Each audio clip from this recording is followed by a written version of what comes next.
करेंगे इसके बाद की कहानी, जो मैच को बदलने में सबसे अहम योगदान रहा जसप्रीत बुमराह। ये स्कोर आराम से 220-230 हो सकता था, लेकिन 12वें ओवर में एक्चुअली सॉरी, तो 12वें ओवर में जसप्रीत बुमराह आते हैं और एक ही ओवर में 2 विकेट ले लेते हैं।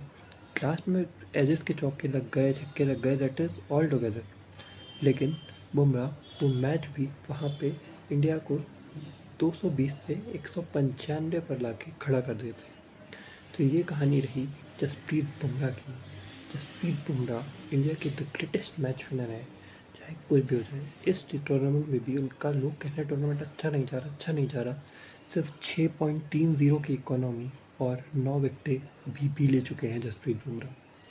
ये क्लास है जसप्रीत बुमराह की कि इतना अच्छा करने के बावजूद लोग उन्हें कह रहे हैं कि टूर्नामेंट अच्छा नहीं जा रहा। अब बात कर